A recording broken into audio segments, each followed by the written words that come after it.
merci d'être venus aussi nombreux. Et merci à Jean Lassac d'être venu pour nous parler d'Alan Turing. Alan Turing, dont on fête les 100 ans cette année, et qui est un des génies du XXe siècle, et un peu méconnu, surtout en France, pas chez les anglo-saxons. Et donc c'est un peu pour ça qu'on a intitulé cette conférence Alan Turing, génie méconnu, pour que le grand public le connaisse un peu mieux. Et Jean va revenir sur sa vie, son œuvre et une interprétation du travail qu'il a réalisé.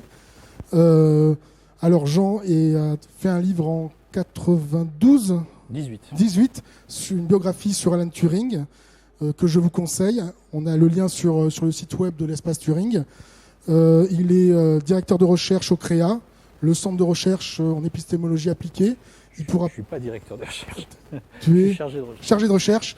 Et il nous parlera peut-être en 2 minutes quelle est la différence entre épistémologie et épistémologie appliquée. Je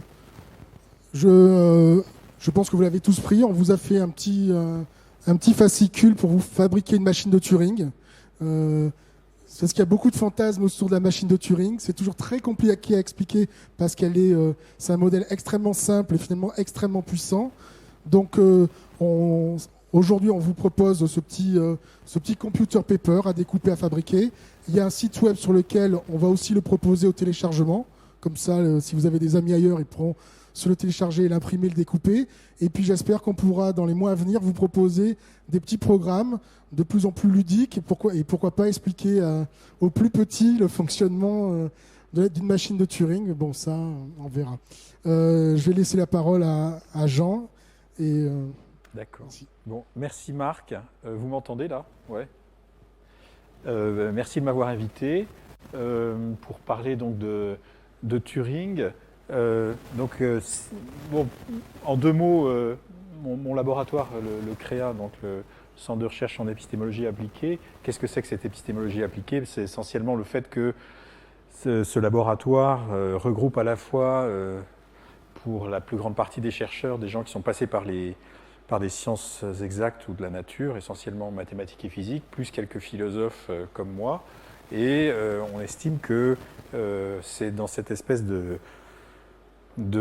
transdisciplinarité qu'on arrive à produire des résultats épistémologiques intéressants. Et donc pourquoi appliquer? Parce que un certain nombre d'entre nous proposons des modèles, et donc on se confronte effectivement à une réalité, qu'elle soit économique, qu'elle soit anthropologique, qu'elle soit sémiotique, selon les recherches de chacun. C'est en ce sens que les recherches au CREA sont appliquées, sont de l'épistémologie appliquée. Voilà. Alors, donc ça c'est ce à quoi vous allez être confrontés. C'est le plan de ce que je vais raconter. Donc, je vais faire une première grosse partie qui sera consacrée à des repères chronologiques. Je vais un peu retracer la vie de Turing pour voir un petit peu comment ces recherches s'inscrivent dans une période tout à fait troublée du XXe siècle. Comme vous pouvez voir, ça c'est sa date de naissance, 1912, et donc son centenaire cette année, 1954. C'est quelqu'un qui a une vie extrêmement courte, puisqu'il est mort à 41 ans. Et dans cet intervalle de temps très bref, il a eu des résultats tout à fait extraordinaires dans des domaines très variés. Donc ce sera sûrement l'une des énigmes à laquelle on va se trouver confronté. Comment se fait-il que cet homme ait réussi à produire autant de résultats dans des domaines aussi variés? Et j'insisterai tout particulièrement sur 3 articles. L'article de 1936, qui est l'article dans lequel Turing parle pour la première fois de machine de Turing, donc cette espèce de machine mathématique ou machine de papier, c'est pourquoi Marc a appelé le petit livret qu'il vous a donné Computer Paper. Donc c'est en 1936 qu'apparaît finalement ce concept. Évidemment, ce n'est pas lui qui l'appelait machine de Turing. Ça, c'est dans les recensions de son article qu'on a commencé à parler de machine de Turing. Ensuite, je parlerai de son seul article de philosophie qui est celui de 1950. Et puis, je parlerai du dernier article de 1952 qui est un article de biologie théorique. Donc, vous voyez l'extraordinaire variété des champs sur lesquels il va falloir réfléchir. D'abord parce que, comme vous voyez là, je pense que tout tourne autour du calcul. Donc, c'est bien la notion de calcul qu'il s'agit de préciser. Et Turing donne au cours de sa vie un certain nombre de facettes, un certain nombre de réponses à cette question très générale. Alors, pour ce qui est de la cohérence interne du parcours de Turing, c'est un peu le titre que j'ai donné à mon exposé ce soir. Je pense que on l'a mis un peu à toutes les sauces, ce pauvre Turing.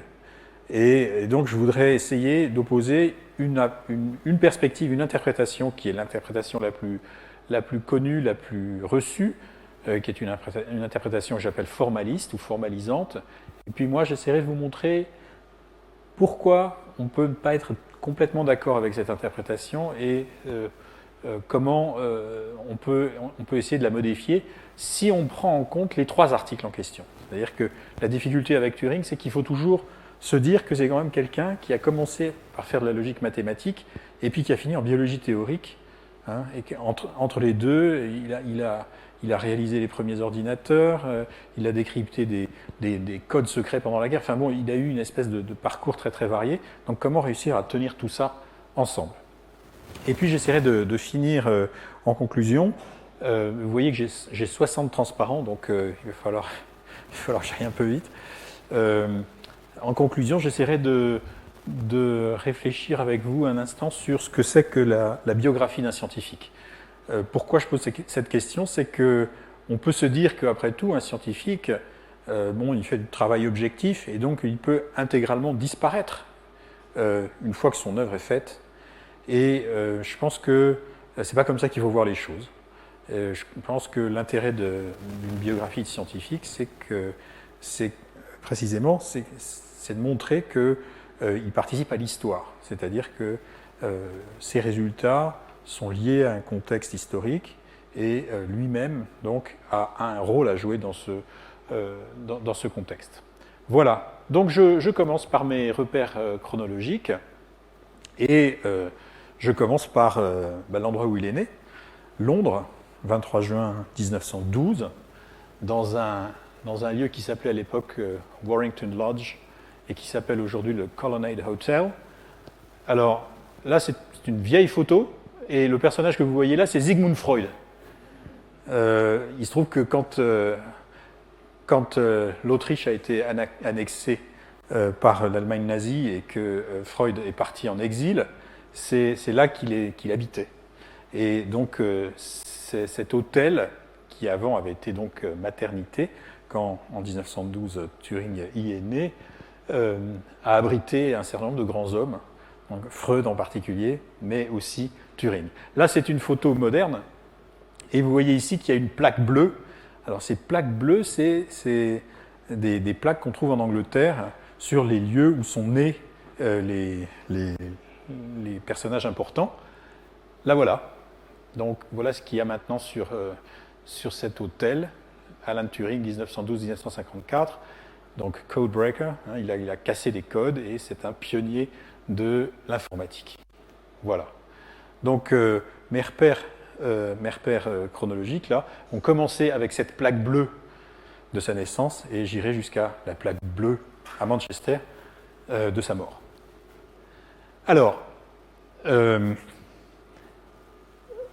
donc, il naît en 1912 à Londres. C'est un fils de fonctionnaire colonial.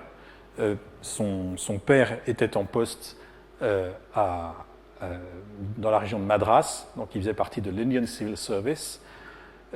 Et aussi bizarre que ça puisse paraître à des gens de notre génération, il était de règle en Angleterre que les enfants des familles de fonctionnaires britanniques restent en Angleterre pour leur éducation et que leurs parents soient en poste à l'étranger. Donc les familles étaient scindées et ça n'avait pas l'air de poser problème à quiconque. Donc le cas de Turing n'est pas isolé de ce point de vue-là.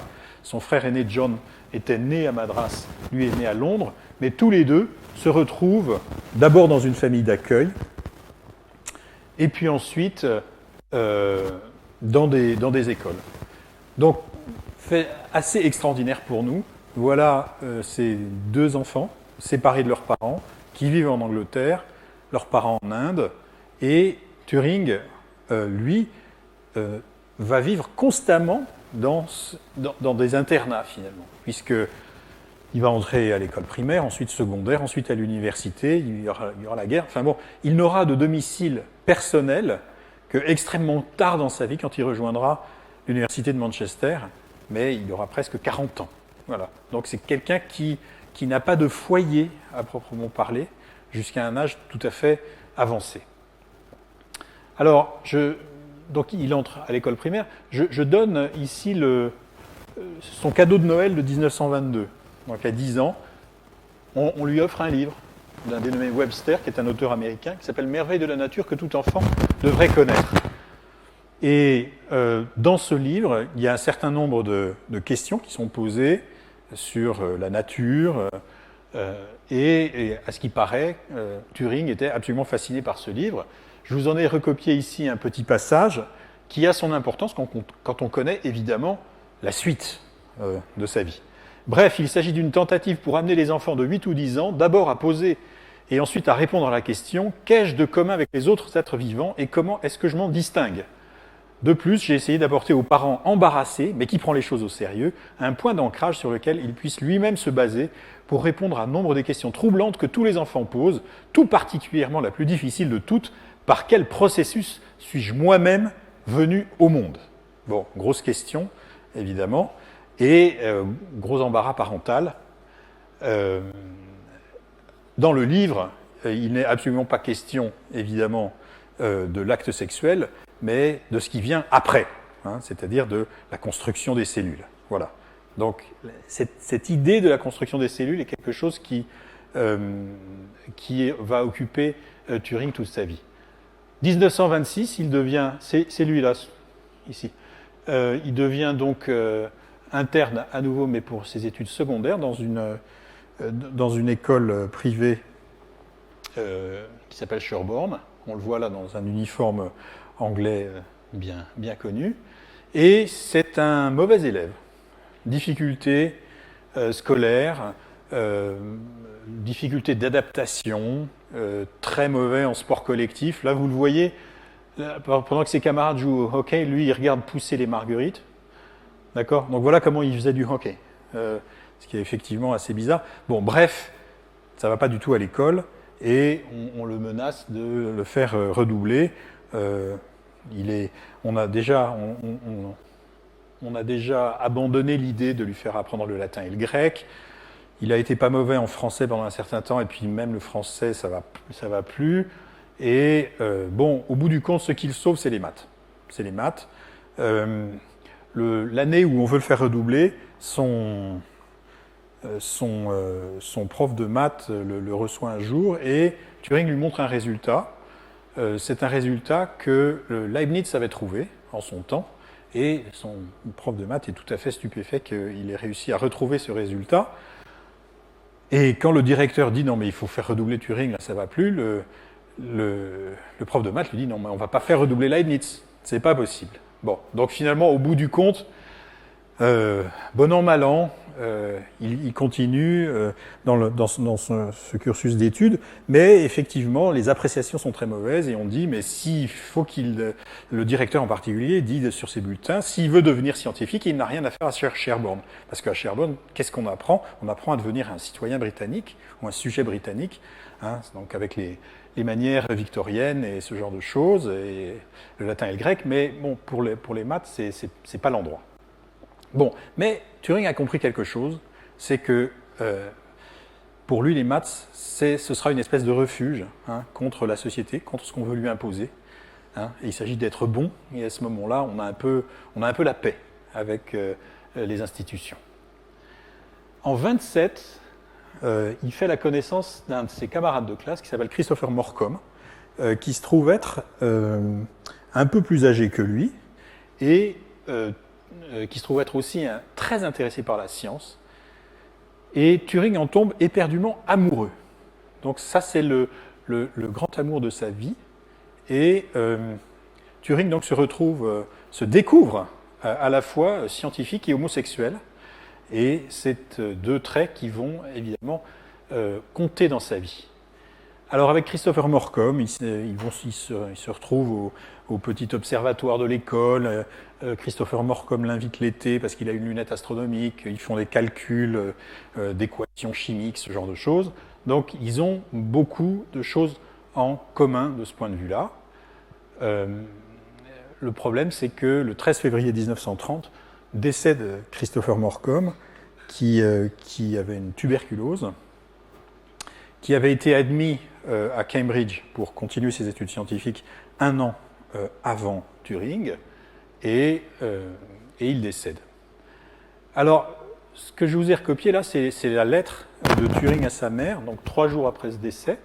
« Chère mère, j'ai écrit à Madame Morcom, comme tu me l'avais suggéré, cela m'a fait un peu de bien.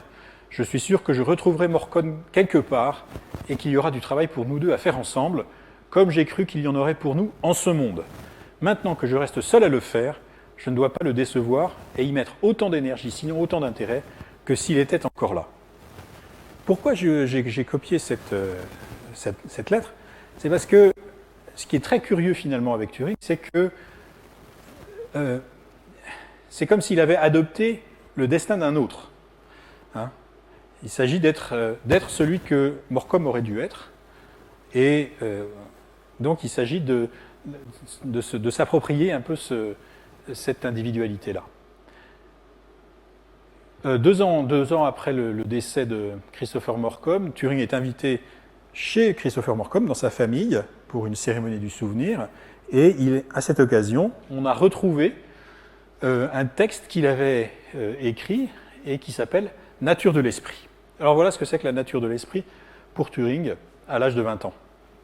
On avait l'habitude de faire l'hypothèse en science que si tout était connu dans l'univers à un moment particulier quelconque, alors nous pouvions prédire ce qu'il en serait pour tout le futur.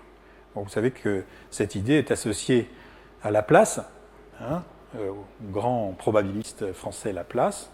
Cette idée était due au grand succès de la prédiction astronomique. Cependant, une science plus moderne en est venue à la conclusion que lorsque nous avons affaire à la sélection atomique, nous sommes tout à fait incapables de connaître leur état exact, nos instruments étant faits d'atomes et d'électrons. Donc la conception selon laquelle nous serions capables de connaître l'état exact de l'univers doit donc s'effondrer à petite échelle. Cela veut dire alors que la théorie qui soutenait que de même que les éclipses étaient prédestinées, de même l'étaient toutes nos actions, s'effondre également. Nous avons une volonté qui est capable de déterminer l'action des atomes, probablement dans une portion du cerveau, ou peut-être partout. Le rôle du reste du corps consiste à l'amplifier. Il y a maintenant une question à laquelle il faut répondre, concernant la façon dont l'action des autres atomes de l'univers sont contrôlés, probablement par la même loi et simplement par les effets éloignés de l'esprit, mais comme ils n'ont pas d'appareil amplificateur, ils semblent contrôlés par le pur hasard. L'apparente non-prédestination de la physique est presque une combinaison de hasard. Donc, en ce qui concerne la connexion véritable entre l'esprit et le corps, je considère que le corps, du fait d'être un corps vivant, peut attirer et s'accrocher à un esprit tant que le corps est vivant et éveillé. Tant que le corps est vivant et éveillé, les deux restent finalement connectés. Quand le corps est endormi, je ne peux pas deviner ce qui se produit, mais quand le cœur meurt, le mécanisme du corps qui porte l'esprit s'en va, et l'esprit trouve un nouveau corps plus ou moins rapidement, peut-être immédiatement. Quant à la question de pourquoi nous avons tout bonnement des corps, pourquoi nous ne pouvons pas vivre comme de libres esprits et communiquer comme tels, nous pourrions probablement le faire, mais il n'y aurait absolument rien à faire. Le corps fournit à l'esprit matière à s'occuper et à utiliser. Bon, il y a toute une métaphysique là-dedans. C'est un grand texte métaphysique, même s'il n'a que 20 ans. Mais ce que je voudrais souligner dans ce texte, et qui a une importance à mon avis considérable pour la vie de Turing, c'est qu'il y a une séparation entre le corps et l'esprit. C'est une espèce d'axiome de base, là. Séparation du corps et de l'esprit. Et finalement, il va falloir non seulement réussir à comprendre cette articulation, vieux problème au moins depuis Descartes, mais il faut aussi se dire, bon, bah, alors l'esprit, quelle est sa nature finalement, hein, puisqu'il n'est pas matériel au sens du corps. Donc, gardez cette espèce de métaphysique dans votre mémoire, et vous verrez que ça permet d'éclairer des choses progressivement quand on en viendra aux travaux plus scientifiques de Turing. Alors, Turing est admis en 1931 à King's College, à Cambridge, et il y fait des études de mathématiques, et en particulier, il va prouver un théorème en février 1934, qui s'appelle le théorème de la limite centrale, en calcul des probabilités. Il se trouve qu'il ne savait pas que ce théorème avait déjà été démontré en 1922, mais il le reprouve. En tout cas, on estime que cette nouvelle preuve est importante, et donc on admet que, bien que ce ne soit pas un résultat original, ça peut faire l'objet de sa dissertation de licence. Alors, en 1935, il devient fellow de son collège, hein, et un de ses professeurs, Max Newman, qui va avoir une très grande influence dans sa vie, fait cette année-là un cours de théorie des ensembles.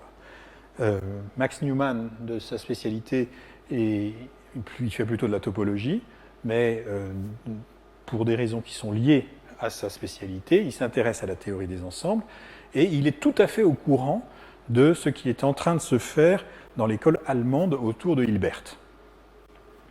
Il est allé en 1928 à un congrès à Göttingen où Hilbert a présenté ce qu'on appelle le programme de Hilbert, et donc il présente à ses étudiants les résultats les plus avancés de la recherche dans le programme formaliste de Hilbert, et Turing écoute ce cours.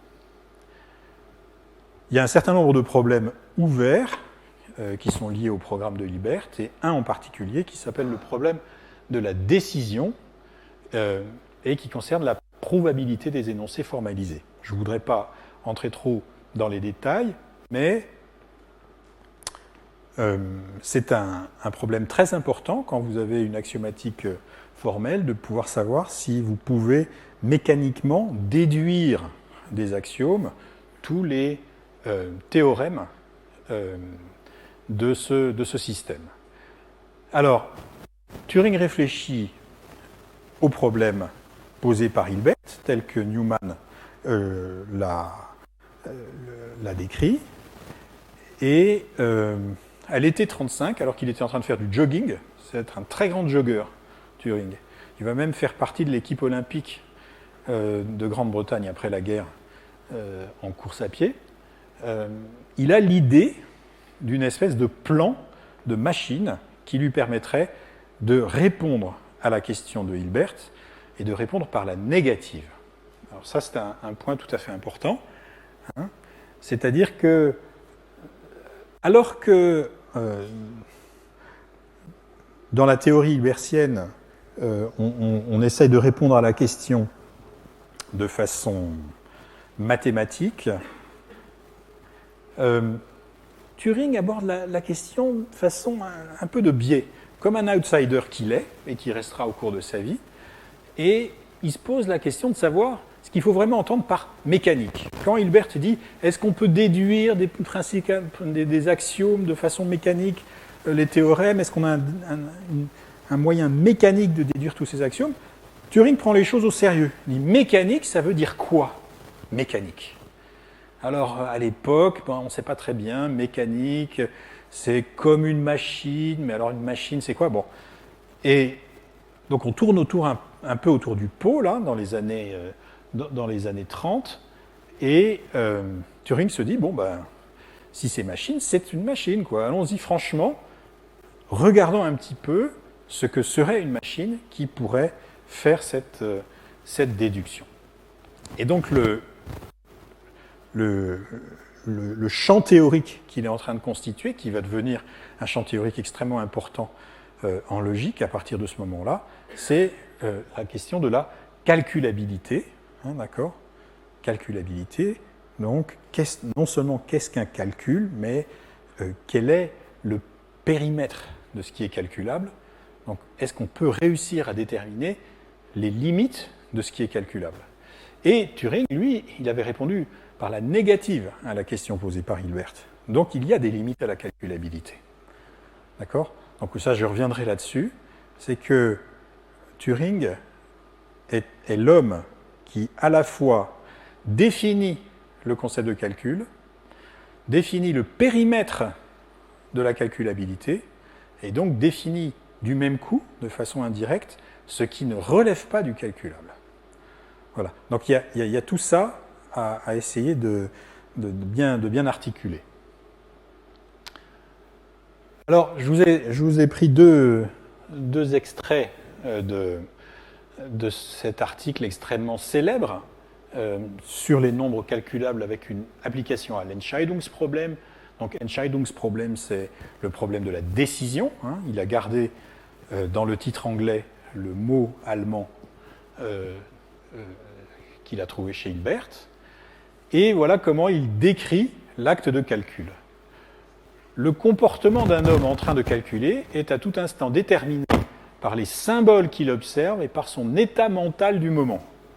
Nous supposerons que ce calculateur, en anglais computer, nous supposerons que ce calculateur observe un nombre maximum m de symboles ou de cases à la fois. Alors, disons des cases, laissons tomber le symbole pour le... prenons symbole et laissons tomber les cases, je vous expliquerai après. S'il souhaite en consulter un plus grand nombre, il doit faire plusieurs opérations successives. Nous supposerons en outre qu'il n'est pas nécessaire de prendre en compte qu'un nombre fini d'états mentaux pour une raison analogue à celle qui nous pousse à lier le nombre des symboles. En effet, si l'on admettait l'existence d'une infinité d'états mentaux, certains seraient arbitrairement proches au point d'être confondus. Là encore, cette restriction n'affecte pas sérieusement le calcul, puisque des états mentaux plus compliqués peuvent être évités en inscrivant plus de symboles sur la bande. Bon, alors ça veut dire quoi? Ça veut dire qu'il a son plan de machine de Turing. C'est un plan extrêmement simple, vous en avez un dans le petit livret là. Il s'agit d'une bande, d'accord, qui est divisée en cases, et dans chaque case, il peut y avoir écrit un symbole, ou ne rien y avoir écrit du tout. Bon, et puis il y a une tête de lecture-écriture qui se déplace et qui lit le symbole en question, et qui, grâce à cette information, effectue quelque chose, soit un déplacement vers une autre case où il faut lire autre chose, soit effacer, etc. etc. Et avec cette espèce de montage extrêmement primitif, Turing montre qu'on peut exécuter n'importe quel calcul. Voilà. Donc il commence par partir de l'idée de qu'est-ce que vous faites quand vous faites vous un calcul, quand c'est vous le computer, vous faites quoi? Pensez simplement à la façon dont vous faites une addition. Quand vous posez vos chiffres, comment vous avez un petit algorithme dans la tête, là, une espèce de recette de cuisine. Vous commencez par la première étape, et puis si vous ne vous trompez pas, vous passez toutes les étapes en revue et vous arrivez à un résultat. Bien. Et donc, c'est ça qu'il va falloir réussir à décomposer pour réussir à montrer que ce que vous faites là, une machine pourrait aussi bien l'exécuter de la même manière. Parce que c'est très simple. Bon. Ensuite, ça peut se complexifier. Vous pouvez avoir des calculs de plus en plus complexes, mais l'acte lui-même peut se résumer à ce qui est écrit ici. Donc un peu plus bas dans le même paragraphe, il dit « Nous pouvons maintenant construire une machine destinée à accomplir le même travail que ce calculateur humain. » D'accord? Donc il y a une espèce de parallèle qu'on peut faire entre ce que fait le calculateur humain et ce que fait la machine. Donc je ne vais peut-être pas lire toute la citation. Ce que je voulais simplement vous montrer, c'est que l'article de Turing est amusant parce que quand vous le lisez, il vous prend un peu par la main et vous dit simplement « Mais qu'est-ce que vous faites quand vous calculez ?» Donc vous êtes un peu obligé de vous mettre à la place du calculateur. Et puis finalement, Turing continue et vous pouvez non seulement vous mettre à la place d'un calculateur, mais vous pouvez vous mettre à la place d'une machine. Et vous voyez que c'est la même chose. Oula, je vais un peu vite.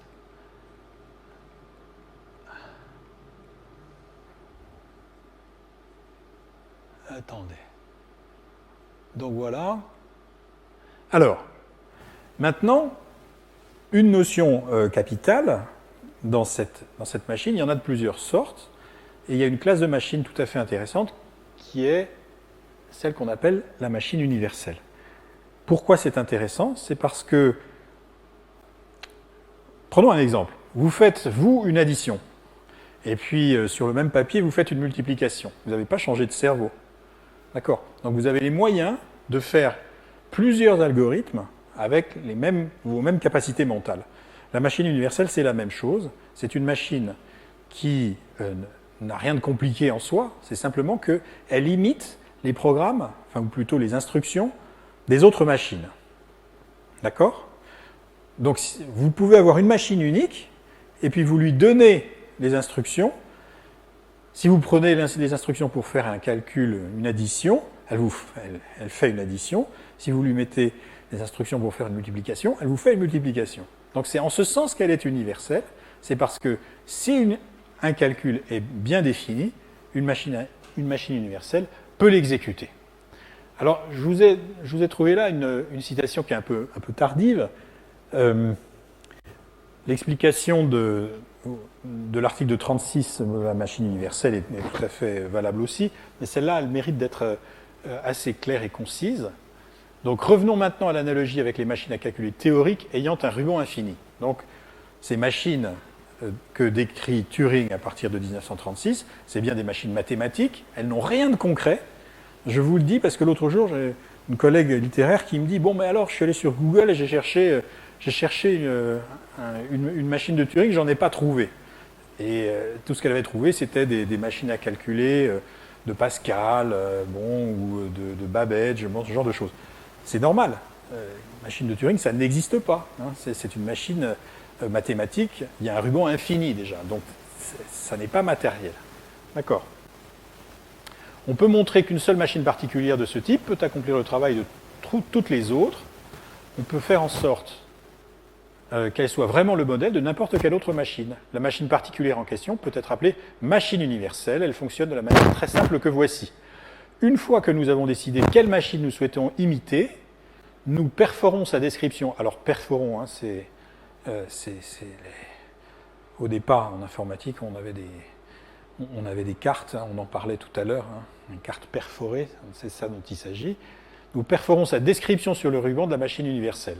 Cette description explique ce que la machine est censée faire dans chaque configuration dans laquelle elle peut se trouver. La machine universelle doit seulement regarder sa description pour trouver ce qu'elle devrait faire à chaque étape. Ainsi, la complexité de la machine à imiter est concentrée dans le ruban et n'apparaît aucunement dans la machine universelle elle-même. Ça veut dire quoi? Ça veut dire qu'une machine universelle, elle n'a pas besoin d'être plus grosse matériellement. Hein. C'est juste une question de ce que nous appellerions un programme. D'accord? On a l'habitude de parler de programme, mais à cette époque-là, bon, ça commence tout juste, hein, donc on n'a pas encore tout à fait le vocabulaire. Mais donc, ce que ça veut dire, c'est que votre machine universelle, hein, elle peut accueillir différents programmes. Alors, après son article qui est publié en 1936, et qui donne une réponse au problème de Hilbert, Turing n'a pas de chance, c'est un peu comme avec sa dissertation de calcul des probabilités de 1934 qui avait été démontrée quelque temps avant par un autre. Cet homme avait trouvé le même résultat quelques mois avant Turing. Et donc, cet homme, c'est Alonzo Church, qui était un professeur de logique mathématique à Princeton aux États-Unis. Et donc, voilà, c'est lui qui, le premier, a répondu par la négative au problème posé par Hilbert. Il se trouve qu'il l'a fait par des biais qui sont très très différents de ceux de Turing. Il a mis au point le lambda calcul, qui aura un grand avenir dans la théorie des langages de programmation. Et finalement, Turing obtient une bourse et part rejoindre Church à Princeton pour faire un PhD de logique mathématique, puisque c'est l'un de ses interlocuteurs possibles. Et finalement, dans un champ aussi nouveau, il n'y en a pas tant que ça sur la surface du globe. Alors, pourquoi j'ai mis ces images? En février 1938, au moment où Turing est à Princeton, c'est la sortie du film Blanche-Neige et les Sept Nains. Alors, énorme succès commercial. Et Turing voit le film 6 ou 7 fois quand il est aux États-Unis. Absolument fasciné par ce film, et en particulier par la scène où Blanche-Neige avale la fameuse pomme que la belle-mère a préparée. Ça aura une importance pour la suite, et c'est pour ça que je le mentionne. Il y a une autre personne qui était totalement fascinée par ce film, c'est Adolf Hitler. Hitler avait dit en voyant ça que les Américains étaient des gens dangereux, qu'ils arrivaient à faire des choses pareilles, qu'il faudrait se méfier d'eux. Alors, Turing retourne en Angleterre en 1939. 1939, c'est une date fatidique dans l'histoire de l'Europe, puisque vous savez ce qui va se produire. Et il est approché par des gens des services secrets, le service du chiffre, qui s'appelle Government Code and Cipher School. Il va, pendant la guerre, travailler ici au déchiffrage des codes de la marine allemande. Alors c'est une histoire tout à fait incroyable. En 2 mots, les Polonais, à partir de 1933, s'étaient dit que ça allait mal se terminer pour eux, l'arrivée des nazis au pouvoir en Allemagne. Et ils avaient monté une équipe. D'abord, ils avaient une école de logique absolument formidable. L'école polonaise est tout à fait reconnue. Et ils ont monté une équipe de mathématiciens germanophones, spécialistes de théorie des groupes, capables de faire de la combinatoire et qui avait pour but de déchiffrer les codes de l'armée allemande. Et ils mettent au point, les Polonais, un certain nombre de machines électromagnétiques qui permettent ce décryptage. Ce décryptage était effectué à partir d'une machine qui avait été vendue dans le commerce à partir des années 20, qui s'appelle Enigma. Et les Polonais, donc, parviennent, grâce à un homme qui s'appelait Rejewski en particulier, à opérer ce décryptage. Une fois qu'ils y arrivent, ils appellent leurs alliés, les Français et les Anglais, à Varsovie, et alors que les Français et les Anglais n'y étaient pas arrivés, ils leur disent nous on y est arrivés, on sait comment décrypter les messages de l'armée allemande. Donc évidemment, tout le monde est stupéfait, et les Polonais donnent le plan d'Enigma, la façon de déchiffrer les codes et les machines qu'eux avaient mis au point pour faire ce déchiffrement. Tout ça part par les valises diplomatiques, Paris-Londres. 15 jours après, les Allemands entrent en Pologne. Donc ça s'est joué à pas grand-chose. Ça s'est vraiment joué à pas grand-chose. Alors, une fois la Pologne envahie, l'équipe va transiter par la France et les services secrets français avant de partir en Angleterre. En Angleterre, donc, celui qui récupère le savoir-faire polonais, c'est Turing, en particulier, pas que lui, mais lui en particulier. Il se trouve qu'à ce moment-là, il y a un grand changement dans la façon de crypter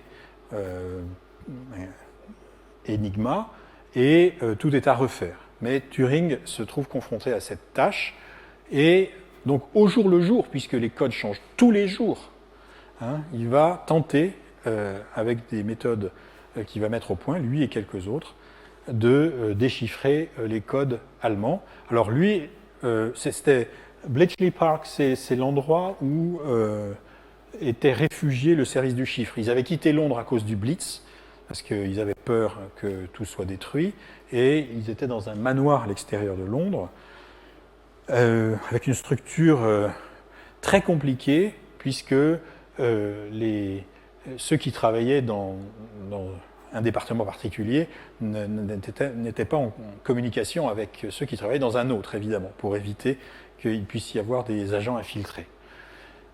Bon, mais ça va marcher quand même, puisque Turing arrivera à décoder un certain nombre de messages, pour des raisons qui sont assez faciles à comprendre. Les messages, c'est toujours en fait des positions dans l'Atlantique Nord. Vous savez que pendant la guerre, il y a eu un blocus fait par les sous-marins allemands de la Grande-Bretagne. Donc blocus, qui la Navy britannique devait réussir à franchir.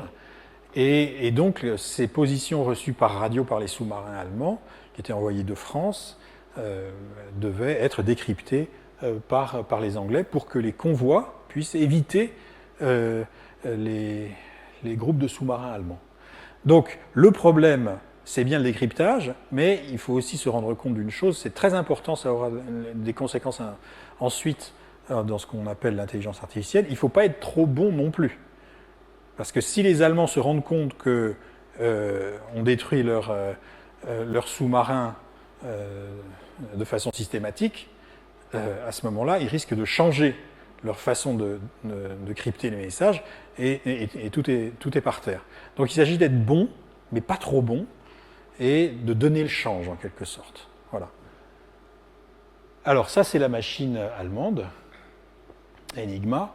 Ça, c'est le général Guderian au moment de l'offensive en Pologne. Et ça, c'est une Enigma donc, sur le champ de bataille. Donc un poste de radio et Enigma.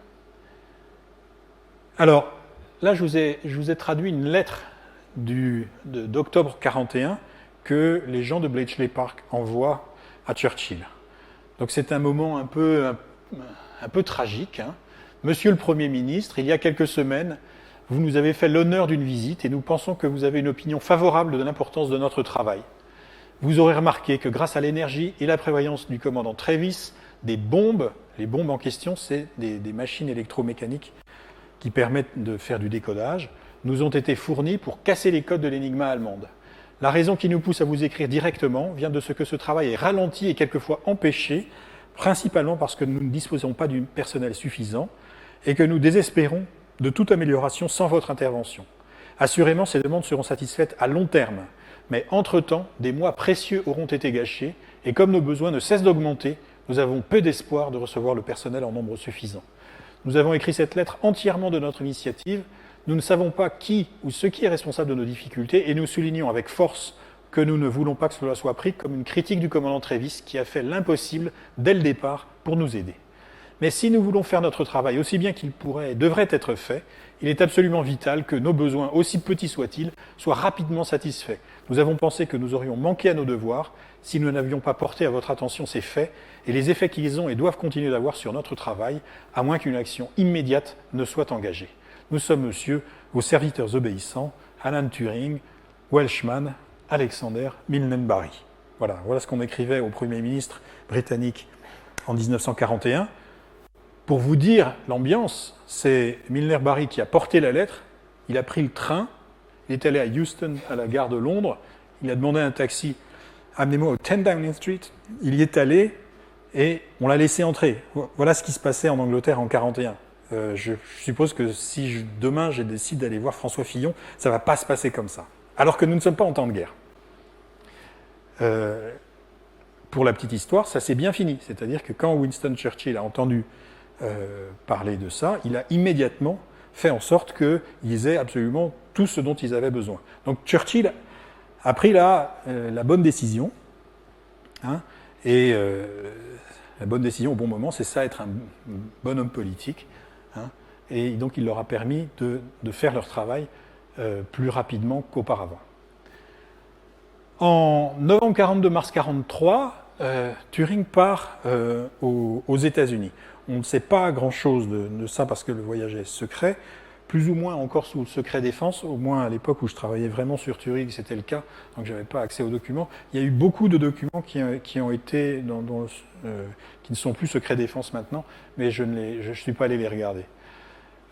Toujours est-il que c'était un moment où des centaines de personnes travaillent à Bletchley Park, hein, et que Turing est moins capital qu'au début de la guerre.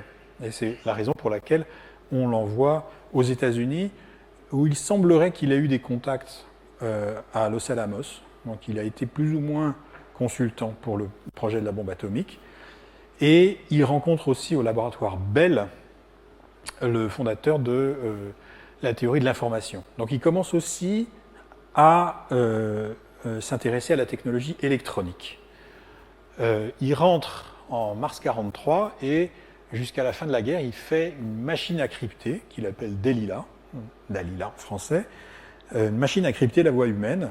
Cette machine sera opérationnelle à la fin de la guerre, malheureusement trop tard pour être utilisée. Et donc elle restera dans un placard. Mais disons qu'il était arrivé là il voulait que cette machine soit utilisée entre Roosevelt et Churchill, entre l'Atlantique. Voilà.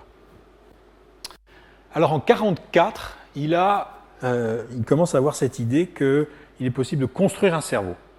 Alors je voudrais que vous compreniez bien que c'est une contradiction dans les termes en même temps, parce que on ne construit pas un cerveau croît. Hein. Ça grandit, nous sommes des êtres vivants.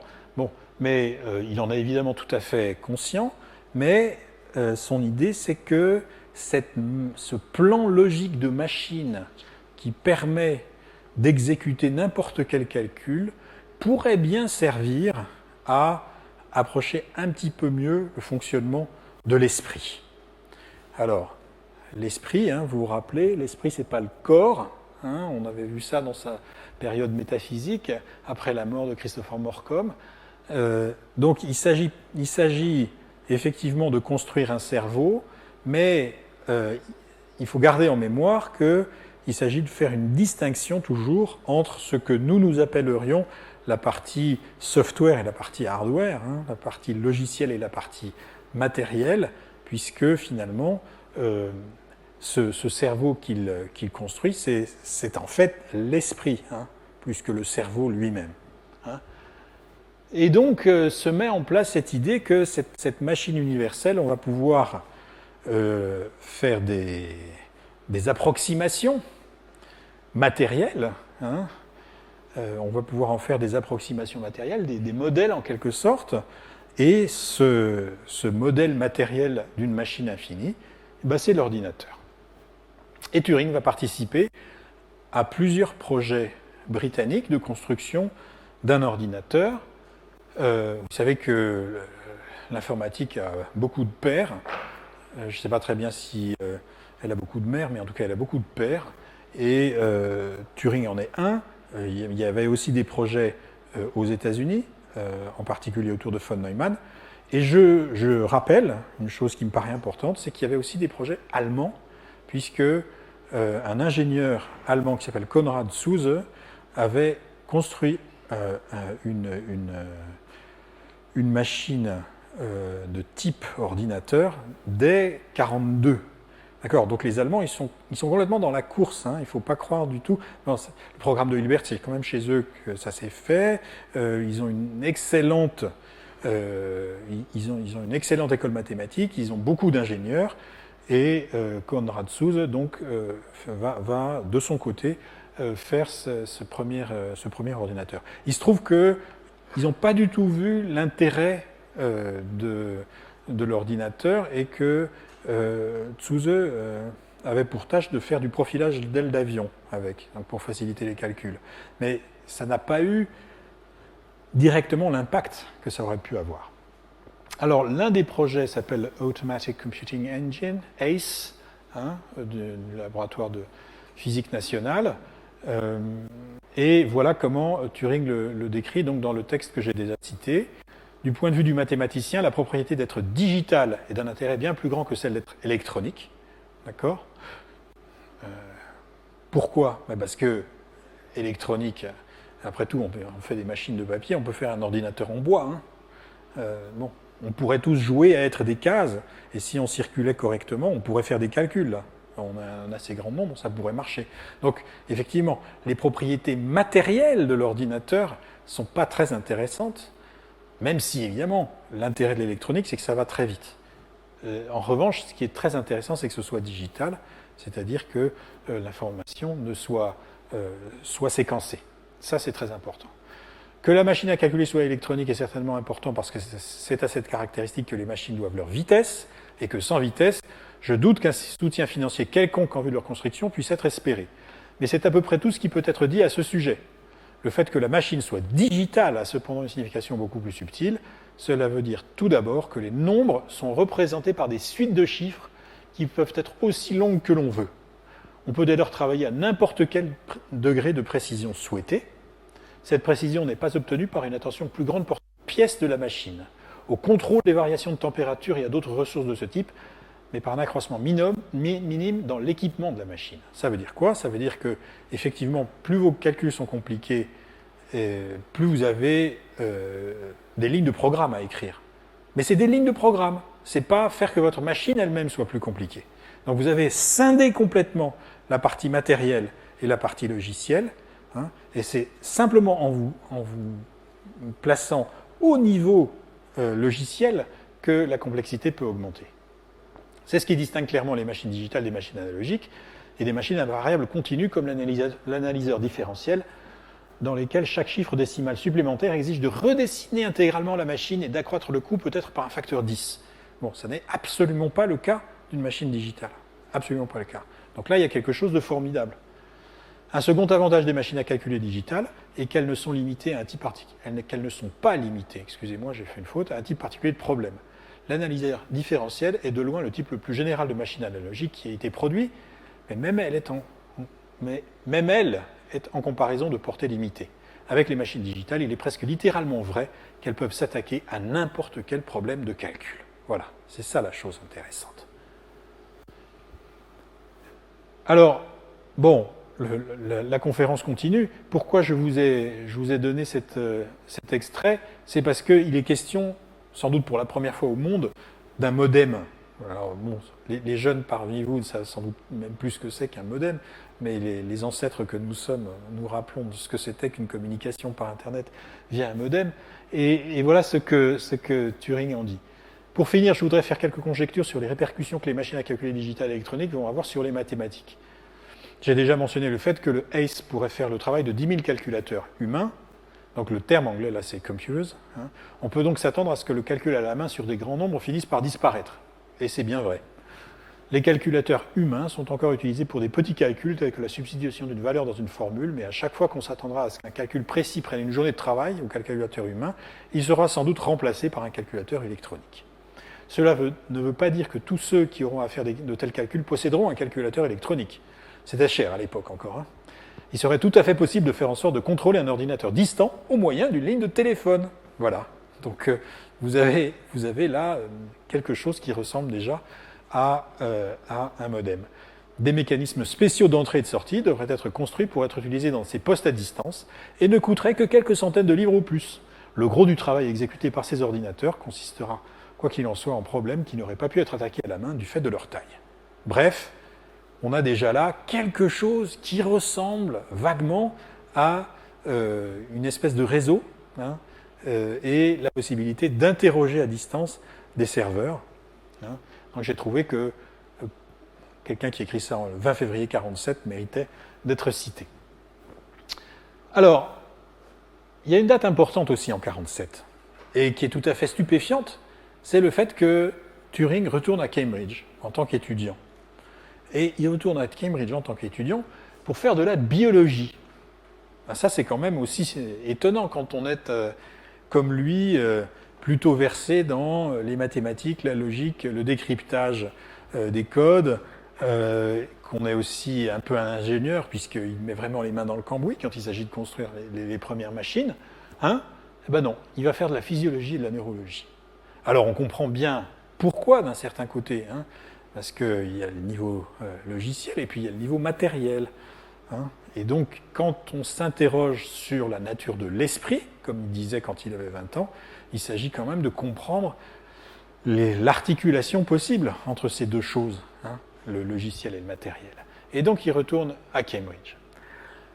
En 1948, il obtient un poste de reader au département de mathématiques de l'Université de Manchester, qui a un nouveau département d'informatique qui est fondé par Max Newman, son fameux professeur de 1935. Donc on le retrouve. Max Newman avait aussi été employé à Bletchley Park pendant la guerre. Donc c'est quelqu'un qui a suivi vraiment toute la carrière de Turing. Et en 50, il écrit ce texte, Les ordinateurs et l'intelligence, où il se pose des questions sur la simulation de la pensée au moyen de l'ordinateur, savoir si effectivement on peut avoir une bonne approximation de ce que c'est que la pensée par le biais de l'ordinateur. Je vous ai copié la première page de l'article de la revue Mind, donc c'est un journal au titre prédisposé, journal philosophique extrêmement réputé, hein, qui existe encore aujourd'hui. Et Turing donc publie un article très difficile à mon sens, plein d'ironie, plein de souvenirs personnels, tout ça tout à fait caché. Donc c'est la lecture qu'on en fait généralement, puisque cet article on l'appelle, vous le trouvez sur internet, hein, on l'appelle l'espèce de charte d'acte de naissance de l'intelligence artificielle. Je crois que c'est beaucoup plus subtil que ça. Je crois en fait que c'est un article autobiographique. Mais il faut le lire en détail. Je donnerai un peu des clés tout à l'heure. Alors, plutôt que de lire l'article de 50, ce que vous pouvez faire, c'est relativement facile à trouver, il y a eu une émission de radio en 52 où Turing a participé en compagnie d'un certain nombre d'autres universitaires, dont son professeur de mathématiques, Max Newman. Et voilà ce que la retranscription, malheureusement on n'a pas conservé l'enregistrement, donc on n'a pas le texte, la voix de Turing, on a juste la transcription de ce qu'il a dit. Voilà ce qu'il dit à un moment donné. Je ne veux pas donner de définition de la pensée, mais si j'avais à le faire, je ne pourrais rien dire d'autre que c'est une sorte de bourdonnement qui se produit dans ma tête. Ça, c'est typiquement du Turing. Il faut éclater de rire, quoi. C'est vraiment très drôle. Qu'est-ce que c'est que la pensée? On demande à quelqu'un qu'est-ce que c'est que la pensée, il vous répond c'est d'un bourdonnement dans la tête. Non, c'est vraiment comique. Mais je ne vois pas vraiment pourquoi nous devrions nous entendre sur une définition quelconque. La chose importante est d'essayer de tracer une ligne de démarcation entre les propriétés d'un cerveau ou d'un homme, propriétés dont nous voulons discuter, et celles dont nous ne voulons pas discuter. Ça aussi, c'est typique de Turing, c'est-à-dire il faut réussir à savoir exactement de quoi on parle si on veut apporter une solution à un problème. Donc, de quoi on veut parler quand on parle du cerveau, et quelles sont les propriétés qu'on veut considérer, et quelles sont les propriétés qu'on ne veut pas considérer. Pour prendre un cas extrême, nous ne sommes pas intéressés, par le fait que le cerveau a la consistance du porridge froid. Bon, là aussi, c'est tordant. Bon, encore une fois, donc, qu'est-ce qui va être pris en considération? Il y a tout un aspect matériel du cerveau qu'il faut laisser de côté. Bon, le fait que ça ressemble à du porridge froid est sans intérêt. Bon, savoir si c'est une machine, si le cerveau pourrait être comparé à une machine digitale a un intérêt. D'accord? Nous ne voulons pas dire cette machine est dure au toucher, donc ce n'est pas un cerveau, et donc elle ne peut pas penser. Je voudrais suggérer une sorte de test spécifique que l'on pourrait appliquer à une machine. On pourrait l'appeler un test pour décider si une machine pense, mais il vaudrait mieux éviter la pétition de principe et dire que les machines qui passent le test avec succès sont, disons, des machines de qualité A, pour éviter le gros problème autour de la définition de la pensée. L'idée du test est que la machine doit essayer de faire semblant d'être un homme en répondant à des questions qu'on lui soumet et qu'elle passera le test avec succès seulement si le faux semblant est raisonnablement convaincant. Une bonne proportion du jury doit être trompée. Ils ne sont pas autorisés à voir la machine, ce serait trop simple.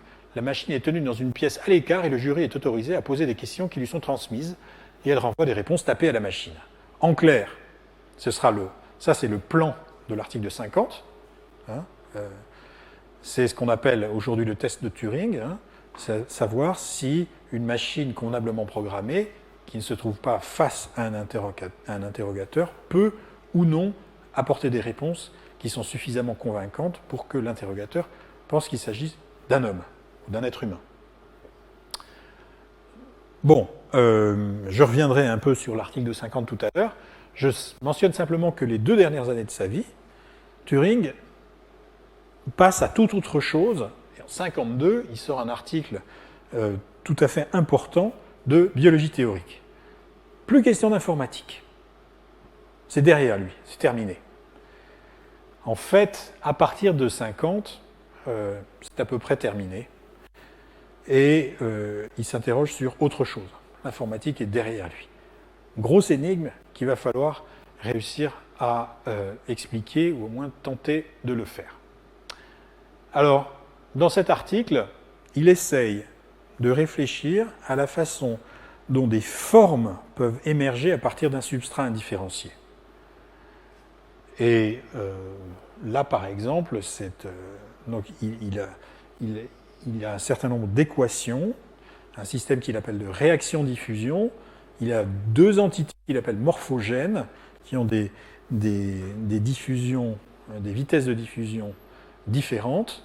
Et quand ces morphogènes se rencontrent dans un système, il se crée à un certain moment, il se crée des espèces de structures qu'on appelle depuis des structures de Turing, qui sont des formes stables. Donc, à partir d'un substrat indifférencié, il y a apparition de formes, et c'est ça qui l'intéresse. Donc là, vous reconnaissez la vache hollandaise typique, c'est bien une constitution de forme, au sens où on est parti au départ de ce substrat indifférencié, qu'avec deux morphogènes, et quand on regarde les équations, au moins au début de la réaction, on voit apparaître des structures relativement stables. Donc, auto-émergence de forme, c'est ça qui l'intéresse. En 1952, il est reconnu coupable d'homosexualité et il est soumis à un traitement chimique. Il a à choisir en fait entre deux choses, soit un an de prison, soit une castration chimique. Alors ça nous paraît complètement fou aujourd'hui. La loi qui était en vigueur à cette époque-là est la loi qui avait déjà puni Oscar Wilde. Donc c'est une loi qui date de 1865 et qui est encore appliquée. Il faut dire que Turing n'a rien fait pour se faciliter la vie. D'abord, il a dit au juge que visiblement cette loi était stupide et ne devait plus être appliquée. Et le juge a dit oui, non, mais moi je ne suis pas là pour changer les lois, je suis pour appliquer la loi qui existe. Donc bon, je ne peux pas faire autrement. Donc il va falloir trouver une solution. Bon. Et puis aussi, il a été condamné parce qu'il avait eu une aventure avec un homme mineur au moment des faits et qu'il avait ramené chez lui, bien, puis 2 jours après, il avait été cambriolé, et plutôt que de se dire qu'il pouvait y avoir un lien de cause à effet, il était allé déclarer ce cambriolage à la police. Et évidemment, le commissaire avait posé quelques questions, et finalement, bon, de fil en aiguille, il avait fini par découvrir ce qui avait pu se produire chez Turing. Donc, il est condamné. Donc, il y a en même temps chez lui une espèce de naïveté incroyable, d'aller se jeter un petit peu dans la gueule du loup. Ça, c'est une coupure de presse qu'il y a dans les archives Turing et que je vous ai mis sur le transparent. Donc oui, castration chimique, ça veut dire en fait injection d'estrogène. C'est vrai que ça nous paraît tout à fait stupéfiant aujourd'hui. Alors, le 23 juin 1954, il se suicide. Alors j'ai dit suicide à l'âge de 42 ans, mais en fait il n'a pas tout à fait 42 ans. Et donc il le fait en ingérant une pomme ayant macéré dans du cyanure. Ça doit vous rappeler quelque chose. Voilà. Donc il y a une espèce de cohérence dans tout ça qu'il va bien falloir réussir à trouver. Ça c'est la plaque bleue, donc non pas de sa naissance à l'hôtel Colonnade, mais sur sa maison à Manchester, puisque quand il avait été nommé en 1947 assistant à Manchester, il avait acheté pour la première fois de sa vie une maison. Je signale que le 10 septembre 2009, le Premier ministre britannique Gordon Brown a déclaré au nom du gouvernement, la chose que j'ai retranscrite ici, des milliers de personnes se sont jointes pour que justice soit rendue à Alan Turing et que l'on reconnaisse qu'il fut traité de manière choquante. Appalling, dit le texte. Certes, Turing fut traité selon la loi de son temps et nous ne pouvons revenir en arrière. Mais le traitement qui lui fut réservé était à l'évidence injuste. Et je suis heureux d'avoir l'occasion de dire que je regrette et que nous regrettons tous ce qui lui est arrivé. Aussi, au nom du gouvernement britannique et au nom de tous ceux qui vivent librement grâce au travail d'Alan, je suis fier de dire « Excusez-nous, vous méritiez tellement mieux ». Bon, c'est facile après coup. Enfin, disons qu'il y a eu effectivement une pétition qui a circulé en Angleterre et que Gordon Brown en tant que Premier ministre, donc, a présenté ses excuses. Voilà, donc ça c'est un peu ma première partie, et une espèce de... J'ai balayé ce parcours de vie. Je voudrais que vous mesuriez l'extraordinaire rapidité de tout ça. Hein. Le premier article important de Turing, c'est 1936. Son dernier article important, c'est 1952. Entre-temps, il y a eu la guerre. Ça fait qu'il a eu moins de 20 ans de travail intellectuel. Ça, c'est tout à fait stupéfiant.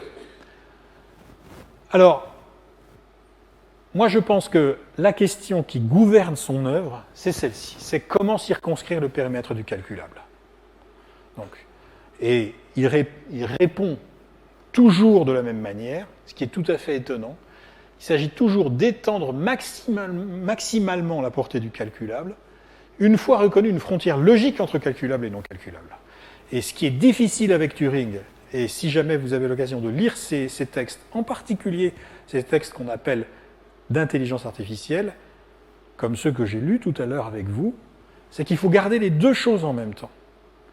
À la fois, il y a des choses qui ne seront pas calculées parce qu'elles ne sont pas calculables, et d'autre part, le domaine du calculable peut s'étendre indéfiniment. Voilà. Donc, il y a quelque chose là de très subtil qui fait que les textes sont souvent mal interprétés, à mon sens, parce qu'on va plutôt pencher d'un côté ou plutôt pencher de l'autre. Hein, on va dire que, je sais pas moi, les modèles informatiques de l'esprit peuvent effectivement rendre compte de la pensée en général. C'est pas que ce soit faux. Hein, il s'agit bien d'étendre maximalement la portée du calculable. Mais il n'empêche que cette extension maximale du calculable, elle est rendue possible par le fait que d'abord en 1936, on a établi une frontière logique entre calculable et non calculable. Donc il y a effectivement quelque chose qui sort de ce registre. Et donc c'est pour ça que je dis que la stratégie de réponse de Turing est toujours à la limite de l'incohérence. Non pas que je veuille dire qu'il soit incohérent, je ne le crois pas, hein, mais c'est toujours ça qui est passionnant, hein, c'est qu'il se situe toujours dans cette frontière-là. Il s'agit de tenir les deux bouts, hein, à la fois faire une différence pour définir un périmètre du calculable, d'une part, mais si vous définissez un périmètre, c'est que vous êtes à la fois dedans et dehors. Et il ne faut pas l'oublier. Voilà, donc il s'agit de tenter par tous les moyens d'étendre ce domaine. Alors, les trois éléments de réponse, je les ai donnés déjà. Hein, les trois articles. Dans l'article de 36, qu'est-ce qu'un calcul? Et ça, c'est un article de logique mathématique. Dans le deuxième, 1950, un article de philosophie. Qu'est-ce qui est de nature calculatoire? Et en particulier, est-ce que la pensée l'est? La pensée, c'est-à-dire la pensée, le cerveau. Hein. Toujours cette articulation difficile. Et enfin, comment concevoir ce qui semble échapper à tout calcul? Et ça, c'est son article de biologie théorique. Parce que l'émergence des formes, ça n'est calculé par personne. D'accord? Donc comment la nature se débrouille pour faire émerger des formes sans calcul. Alors, vous me dites quand vous en avez assez. Hein. Pour le moment, je continue. 38 sur 60. Donc l'article de 36, qu'est-ce qu'un calcul? Alors, il faut bien d'abord se dire que Turing propose une représentation de ce que c'est qu'un calcul. D'accord? Donc la notion de calcul elle-même, elle reste informelle. Mais elle reste informelle par définition, en quelque sorte. Hein. De la même manière, si vous prenez la géométrie de Descartes, il propose une représentation, qu'on connaît bien maintenant, hein, avec les axes de coordonnées, de ce que c'est que l'espace de la géométrie. Bon, alors, vous pouvez dire, non, c'est pas ça l'espace de la géométrie, vous faites autrement. Hein. Et si vous acceptez cette représentation, vous travaillez dans le cadre défini par Descartes. De la même manière avec Turing, hein, vous avez une notion qui est informelle, lui, il propose une représentation formelle de cette notion informelle. Cette notion formelle, donc, c'est la machine de Turing, qu'il appelle aussi machine de papier, puisque c'est une machine mathématique. Bon, je l'ai rapidement décrit tout à l'heure, je passe, je ne vais pas m'arrêter là-dessus. Donc le résultat majeur de l'article 36, c'est le fait qu'ils répondent à la question de Hilbert, le problème de la décision, de façon négative. D'accord ? Donc, il arrive à exhiber en quelque sorte une fonction qui n'est pas calculable, hein, cette fonction h, donc sur un problème qui s'appelle le problème de l'arrêt de la machine. Je ne voudrais pas entrer dans les détails, mais disons que si vous listez toutes les machines de Turing, la façon de produire cette liste est elle-même un calcul. Mais alors, où est-ce que vous placez ce calcul dans la liste ? Et là, vous avez une espèce de cercle vicieux, et c'est ça que Turing met au jour.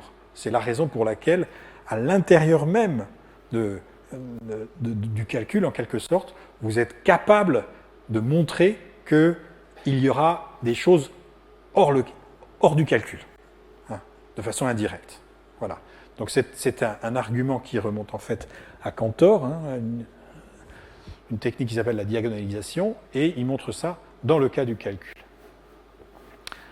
Alors, comme je le dis toujours, donc non seulement la première étape, hein, c'est toujours, on fait a priori, donc de façon logique, par un raisonnement indirect, on montre qu'il y a autre chose que du calcul, mais ensuite, deuxièmement, on se donne les moyens d'étendre indéfiniment la portée du calculable. C'est-à-dire que chaque fois que vous êtes capable de trouver un algorithme pour quelque chose, eh ben, c'est calculable et donc c'est traitable par une machine de Turing.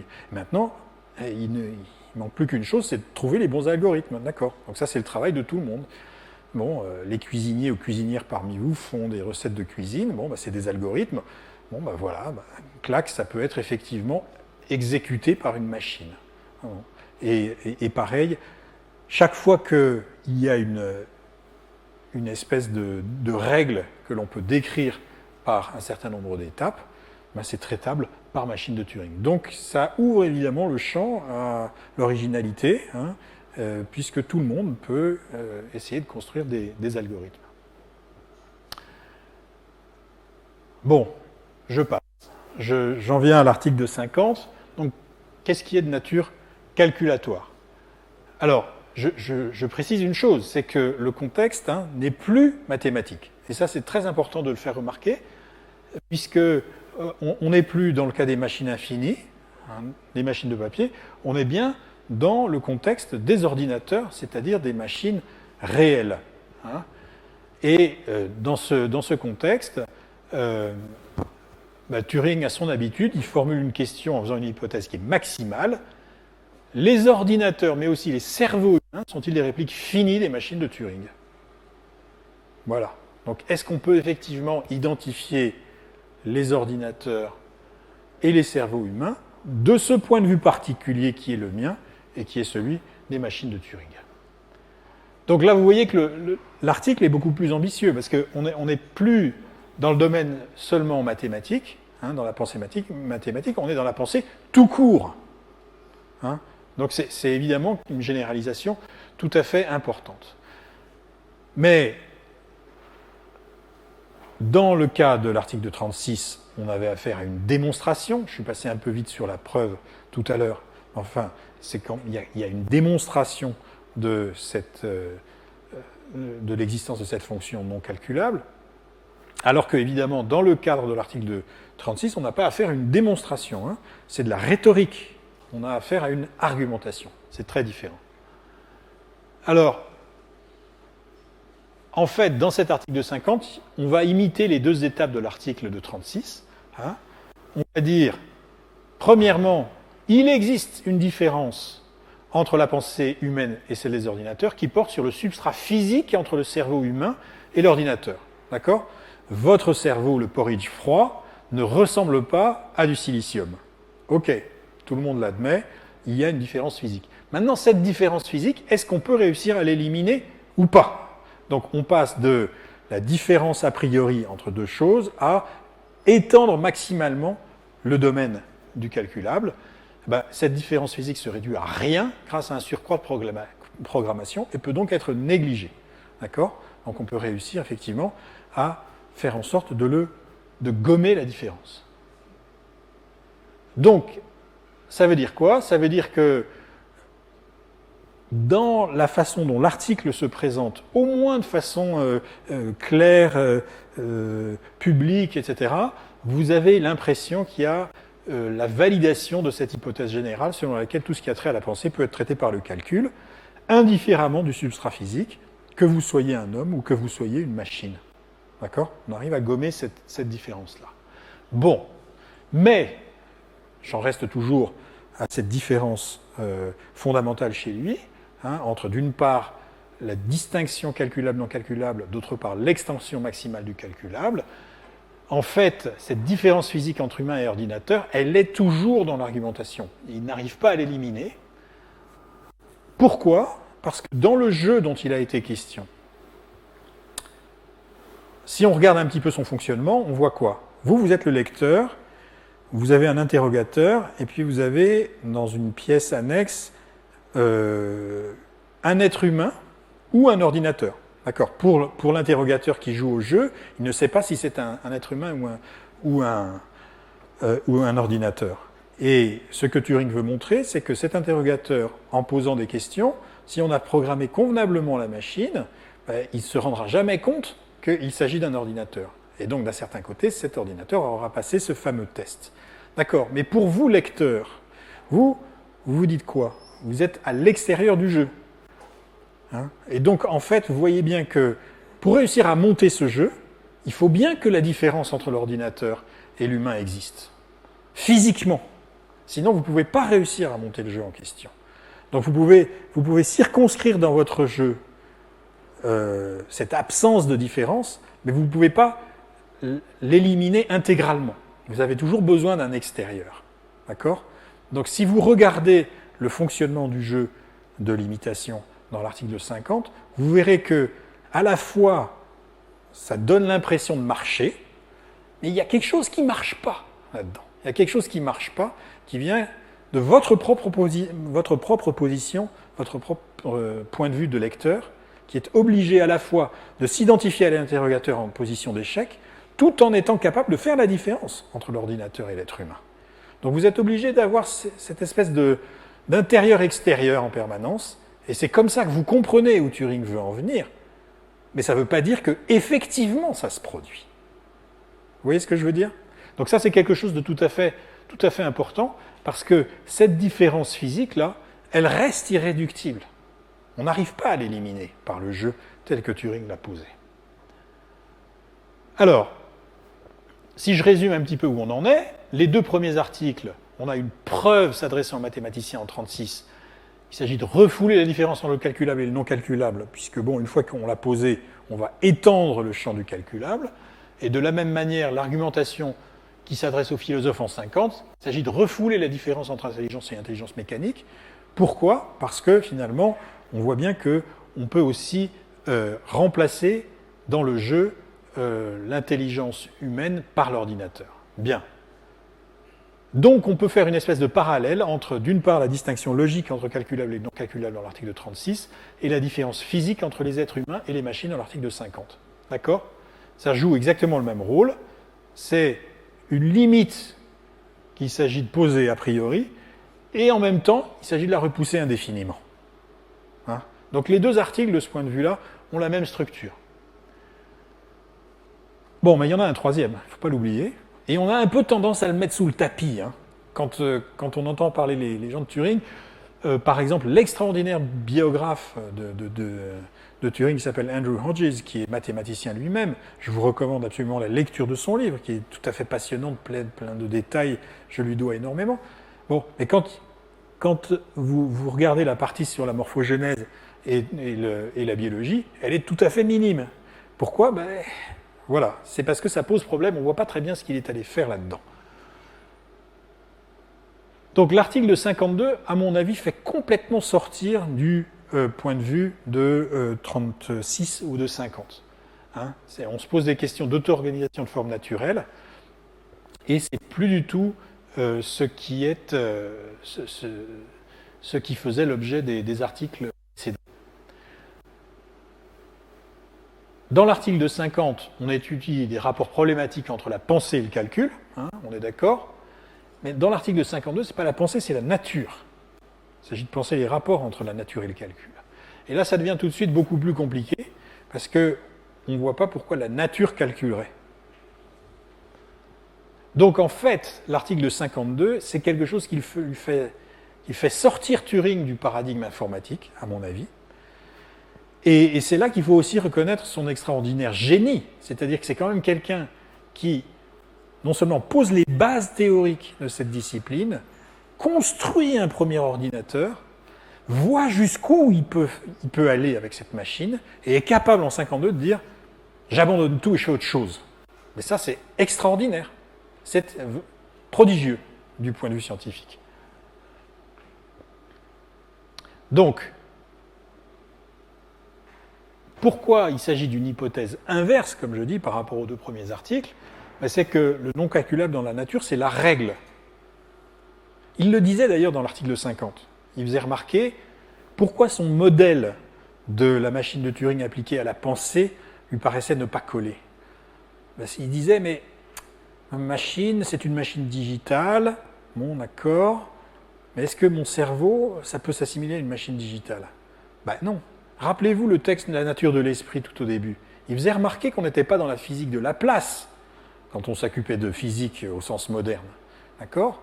Donc en fait, la machine déterministe laplacienne, qui est la machine de Turing, est-ce qu'elle peut effectivement s'identifier à une organisation naturelle, physique, matérielle? Et Turing sait très bien que non. Hein? Il le sait très bien. Donc il ne faut pas lire Turing en disant que oui, c'est simplement un apôtre de l'intelligence artificielle. Il a très bien compris la nature de son modèle et aussi ses limites. Et ces limites, elles portent précisément sur cette idée que dans la nature, on n'a pas affaire à une physique laplacienne, hein, on n'a pas affaire à une physique déterministe, on a affaire à une physique qui est une physique du chaos, hein, en fait. D'accord, donc cette hypothèse est inverse parce qu'on ne part pas du calculable, on part du non calculable, qui est la règle. Et l'exception, c'est précisément l'apparition de forme. C'est ça l'exception. Parce que là, on va pouvoir calculer, au moins pendant un temps très bref, au moment de la réaction diffusion, là, hein, on va pouvoir calculer l'apparition de forme à un moment donné. Mais ça va pas durer très longtemps, en quelque sorte. Donc vous voyez combien le problème est complètement inversé, là. Hein. On part du non calculable et on essaie de penser l'apparition du calculable comme apparition de forme individuée. Donc maintenant, si j'essaie de réfléchir un petit peu à la cohérence interne de la démarche de Turing, je vais opposer la démarche que j'appelle formalisante ou formaliste, qui en fait consiste essentiellement à mettre l'accent sur les deux premiers articles, 1936-1950, à une interprétation que j'espère être plus globalisante et qui essaie de rendre compte des trois articles en même temps. Hein. L'article, la façon formaliste ou formalisante, hein, elle est lisible d'un certain côté dans les écrits de Turing. Hein. Quand vous lisez Intelligent Machinery en 1948, effectivement, hein, il s'agit de réussir à construire des machines douées d'initiative. Pourquoi ? C'est parce que justement ce serait un comportement non prédictible et donc elle aurait développé une certaine autonomie en quelque sorte. Ce serait formidable. Donc on aurait finalement substitué une solution technique à un problème logique, le problème logique étant celui de 1936, c'est-à-dire la distinction a priori entre calculable et non calculable. Alors, Andrew Hodges, que je citais à l'instant, a écrit un deuxième petit livre en 1997 sur Turing, et voilà comment lui il voit les choses. Je fais l'hypothèse qu'il y eut un moment de basculement vers 1941. 1941, vous savez ce que c'est le déchiffrage des codes. C'est Turing, décida que le périmètre du calculable embrassait bien plus que ce qu'il pouvait en saisir par instruction explicite, et bien assez pour inclure tout ce qu'exécutait le cerveau humain, aussi créatif et original qu'il soit. Voilà. Donc là, je pense que, pour moi, c'est une faute. C'est-à-dire que ça ne respecte pas ce que j'essayais de montrer, c'est-à-dire qu'il faut tenir ensemble des choses qui sont à la limite de la cohérence, savoir à la fois une distinction a priori entre calculable et non calculable, et une extension maximale du champ du calculable. À mon sens, si on en reste à l'interprétation de Hodges, eh ben, le passage à la biologie de Turing à partir de 1948 devient totalement inexplicable. On ne voit pas qu'est-ce qu'il est allé faire dans cette galère. Puisque, précisément, quand on s'interroge un petit peu sur la biologie, on voit que ça ne relève pas de la physique laplacienne et du déterminisme que Turing avait mis au point avec sa machine. Or, il faut bien remarquer que Turing s'est toujours intéressé à la biologie. Rappelez-vous le dessin de quand il jouait au hockey. Il était en train de regarder les marguerites pousser, là. Donc ça fait un moment que ça le travaille. D'accord ? Donc il n'a jamais abandonné ça. Et d'autre part, il ne s'est pas du tout intéressé à ce qui était en train de se faire à son époque, c'est-à-dire à la constitution du programme néo-darwinien de l'évolution, autour justement de la notion de programme. Ce n'est pas du tout quelque chose qui va l'intéresser. Ce qui va l'intéresser en biologie théorique, c'est essentiellement l'émergence des formes. D'accord ? Et donc il faut bien prendre ça en compte. Regardez ce qu'écrit ce biologiste dans l'introduction du volume sur la morphogenèse dans les écrits de Turing. Jusque-là c'est 1952, à peu près toute la carrière de Turing avait été absorbée par les ordinateurs. De l'hypothèse de la machine de Turing à la réalité du Colossus. Colossus, c'est l'une des machines de Bletchley Park. Et on aurait pu s'attendre à ce que cela le conduise à concevoir le développement de l'organisme de l'œuf à l'adulte sur le mode d'une programmation par les gènes et à commencer l'étude de la structure des programmes en question. Effectivement, ça aurait été l'homme de la situation. Mais, pas de chance, c'est pas ça qu'il fait. Cela aurait été dans l'air du temps, parce que la combinaison de la sélection darwinienne et de la génétique mendélienne dans une théorie synthétique de l'évolution n'avait été réalisée que 10 ans auparavant, et que c'était précisément l'année suivante que Crick et Watson avaient découvert la structure de l'ADN. Donc, on a l'impression que Turing était pile dans l'air du temps, voilà. Eh bien, pas du tout. C'est pas ça qu'il fait. Donc, comment justifier l'intérêt de Turing pour la biologie ? Intérêt qui a toujours été présent. Donc, voilà moi comment je vois les choses. Ce que j'appelle, faute de mieux, une interprétation morphosémiotique du parcours de Turing. Morphosémiotique, dans morpho, c'est la forme, sémiotique, c'est le sens. D'accord ? Donc, je vais essayer de m'expliquer là-dessus.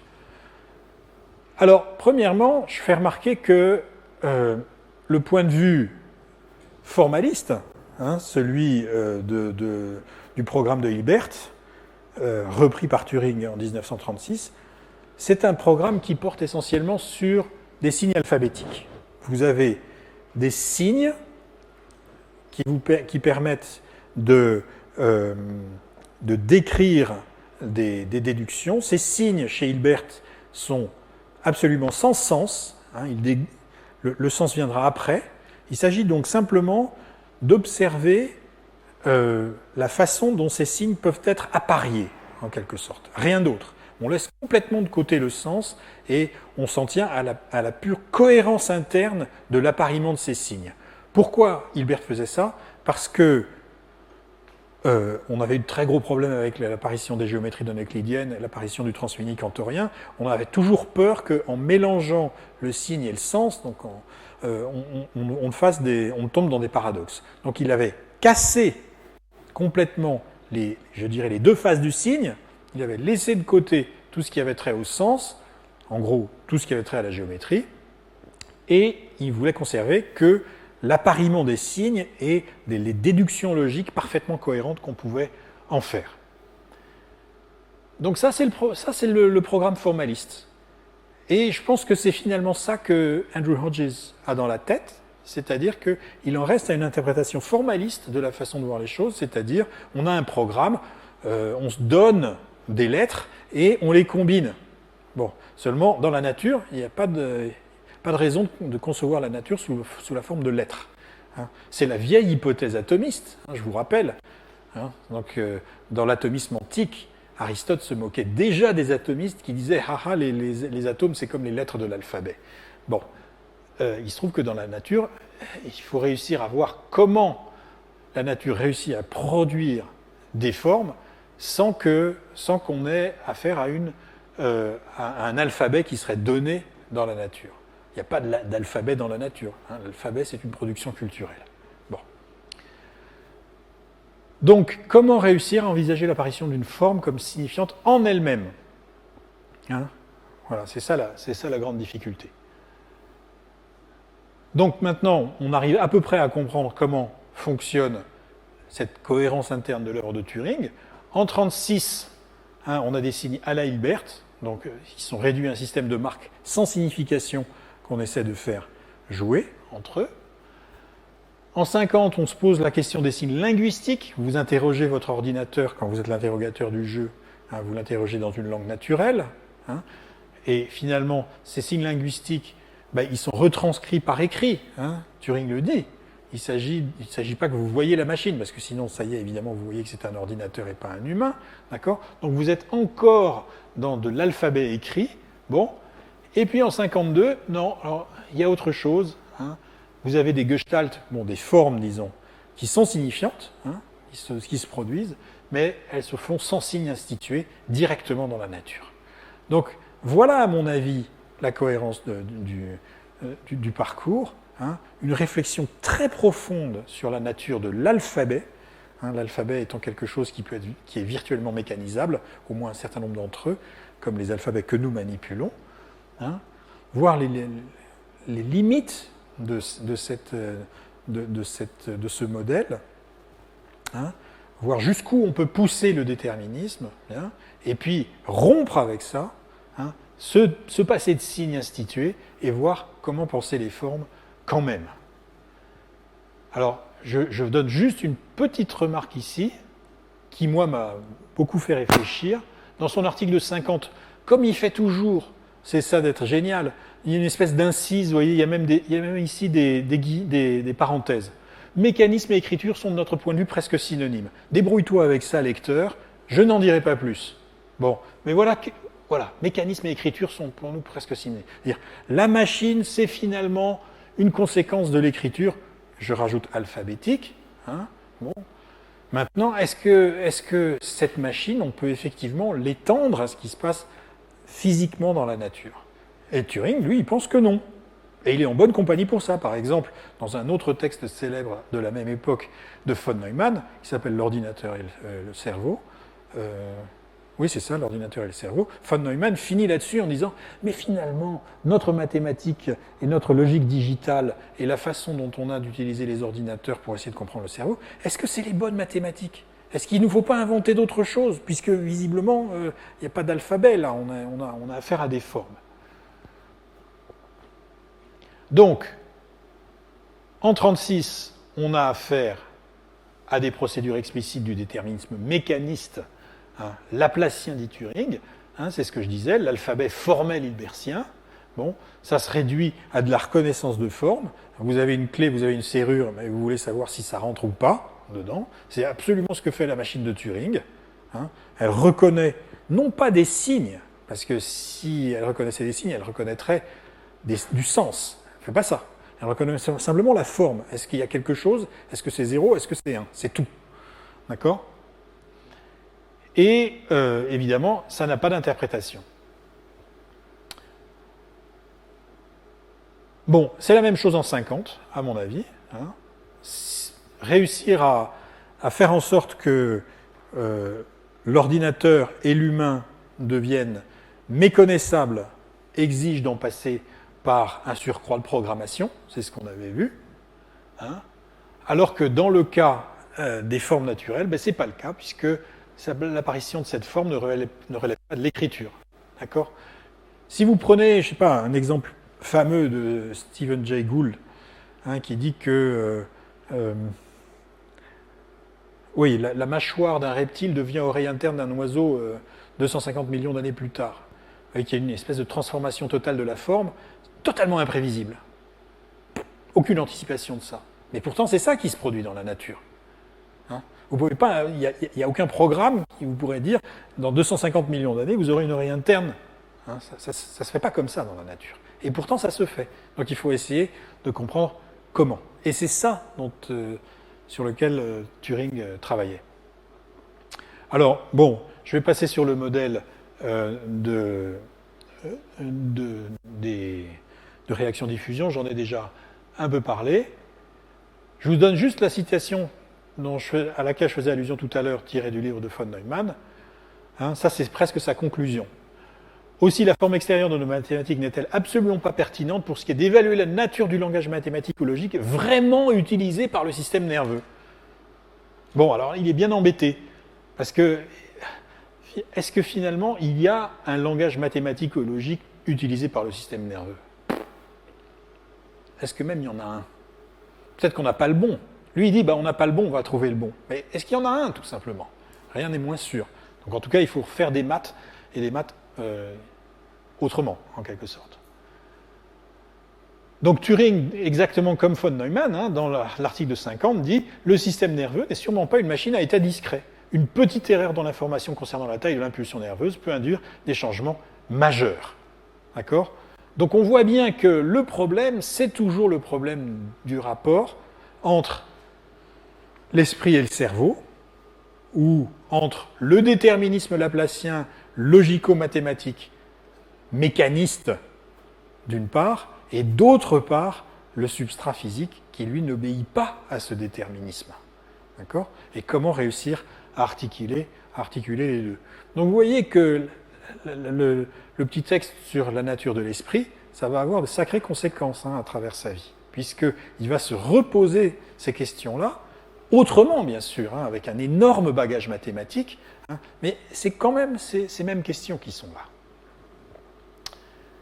Alors, j'en arrive à ma conclusion, 60 sur 60, voilà, et je voudrais juste soulever un problème, parce que c'est pas la première fois que je parle de Turing, et souvent, je rencontre des scientifiques qui me disent « Bon, ok, tu nous as raconté la biographie de Turing, c'est vachement sympa, on s'en fout complètement. Ça ne nous intéresse pas du tout, quoi. Ce qui nous intéresse, c'est le concept de machine de Turing, c'est le concept de structure de Turing, parce que ça, c'est des choses que nous, on peut manipuler, faire fructifier, sans évidemment qu'on sache quoi que ce soit de la vie du scientifique en question. Et je suis bien obligé de reconnaître que c'est vrai. C'est-à-dire que vous n'avez pas besoin de savoir la vie de Turing pour manipuler le concept de machine de Turing. Mais, ça pose quand même des questions. Parce que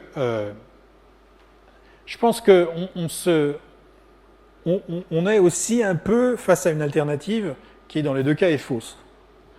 Parce que soit la biographie est purement contingente, donc vous pouvez l'éliminer. Bon. D'accord, donc le concept vaut par lui-même, c'est quelque chose d'objectif, intemporel, d'accord, donc à l'époque de Platon, le concept de machine de Turing aurait été parfaitement admissible, et il le sera encore dans 10 000 ans.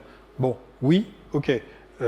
Donc finalement, il y a un côté totalement contingent à ce qui sorte à un moment donné dans l'histoire. Bon. Ou bien vous avez l'hypothèse inverse, c'est-à-dire qu'il y a une espèce de nécessité de la rationalité dans son déploiement à travers les siècles, qui fait qu'à un moment donné, se dégage, se manifeste le concept de machine de Turing, par exemple. Bon, je pense que ces deux choses sont fausses, l'une et l'autre. C'est pas comme ça qu'il faut voir les choses. C'est que on a affaire à un processus qui est historique. Et c'est pour ça que ça nous intéresse. Ça ne nous intéresse pas parce que ça appartient à Turing ou à quiconque d'autre. Ça, c'est vrai qu'on s'en fout complètement. Mais en revanche, ce qui nous intéresse, c'est que ça a modifié nos pratiques collectives et qu'on est capable donc de tracer ces pratiques collectives à partir des œuvres d'un certain nombre de scientifiques. C'est ça qui est intéressant, évidemment. C'est le fait que vous voyez bien que le monde aujourd'hui n'est pas exactement le monde d'avant Turing. Et donc, il y a eu quelque chose qui s'est produit là. Et ce quelque chose, c'est précisément l'histoire. Donc c'est pour ça que je suis tout à fait d'accord pour dire que si vous adoptez une démarche scientifique, vous pouvez totalement éliminer la biographie d'un scientifique. Ça, c'est vrai. Mais je voudrais aussi faire remarquer que si vous vous intéressez à la façon dont se construit la science, vous ne pouvez pas faire l'économie de la biographie des scientifiques. C'est pas possible. Voilà, je m'arrête.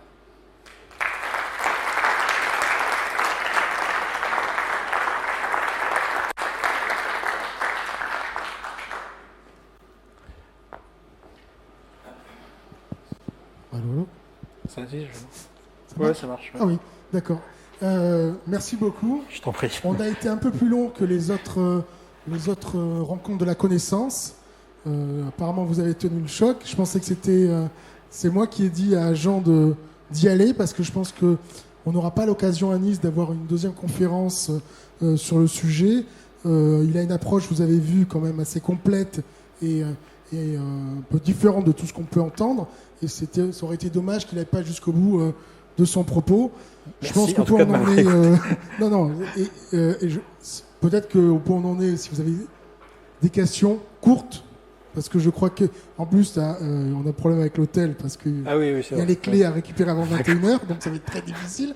Donc, en 5 minutes, moi je te range ton matériel en attendant. Okay. Et encore merci au nom de tout le monde. De rien.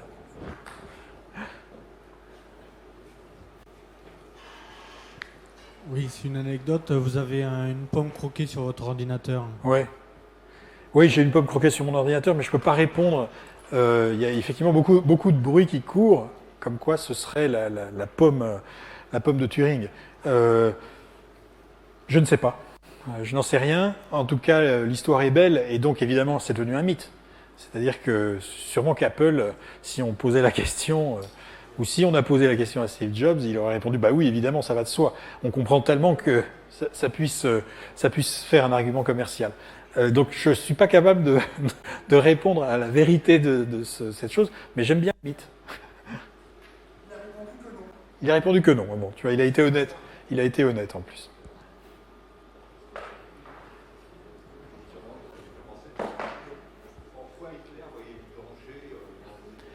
Eh ben, parce qu'il voyait ça comme une merveille technique. Et donc il se disait, des types qui sont capables de faire des merveilles techniques pour le commun des mortels comme ça, ils doivent avoir une armée très puissante.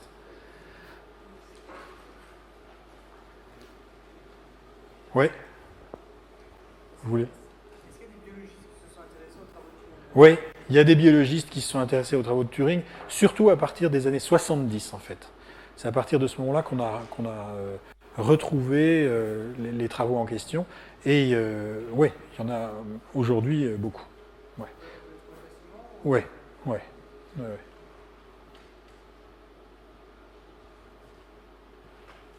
Ouais. Qu'en est-il aujourd'hui de la différence ou de l'analogie entre la machine de Turing et le cerveau humain? Qu'est-ce que disent les... C'est un sujet de débat intense et de conflit intense. C'est-à-dire qu'il y a eu une grande mode dans les années 70-90, je dirais, où il était de bon ton de considérer que l'ordinateur était le modèle adéquat pour modéliser le cerveau humain, même pour identifier ordinateur et cerveau humain. Bon, quand on regarde un petit peu de près les textes, on voit que là, il y a une espèce de captation d'héritage. Ça ne va pas du tout. Turing a parfaitement conscience du fait qu'il a une machine déterministe laplacienne et que ça, c'est pas de la physique. Donc, pour ce qui est du cerveau, il va falloir trouver autre chose. Peut-être une autre machine qui aura changé de sens, mais en tout cas pas la sienne. D'accord ? Donc, le débat est maintenant moins virulent parce que dans les sciences cognitives, finalement, on s'interroge maintenant beaucoup plus sur les neurosciences. Donc, c'est là que l'affaire semble se jouer. Bien que je ne sois pas du tout d'accord avec ça, mais ça c'est un problème personnel. Alors qu'il y a encore 15 ans ou 20 ans, c'était plutôt l'informatique qui jouait, qui était au cœur des sciences cognitives. Aujourd'hui, c'est plutôt les neurosciences. C'est comme ça que je répondrais. Mais je botte un peu en touche, c'est-à-dire qu'il n'y a pas de réflexion vraiment théorique là-dessus, je dirais. Il y a des effets de mode, et le fait qu'il y a beaucoup d'argent pour faire des neurosciences aujourd'hui, et donc elles occupent le terrain.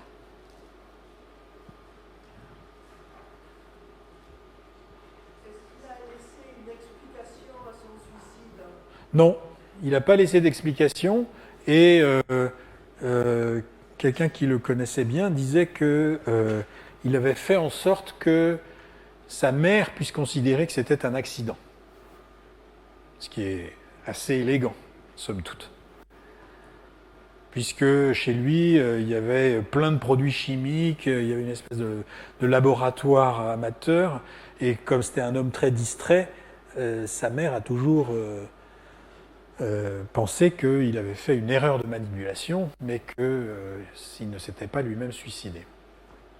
Voilà. C'est curieux de faire la comparaison avec la pomme de Adam et Ève.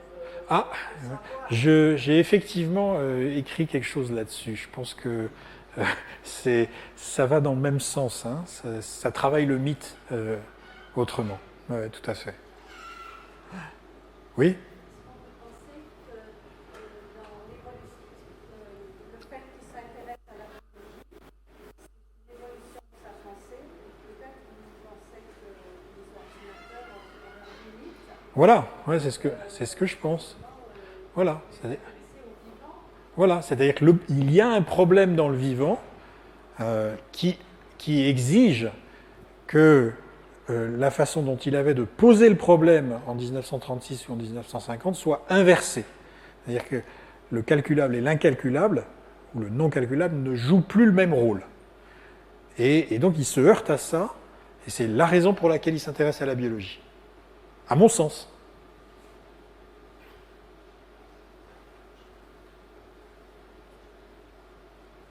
Bon, on s'arrête. Merci.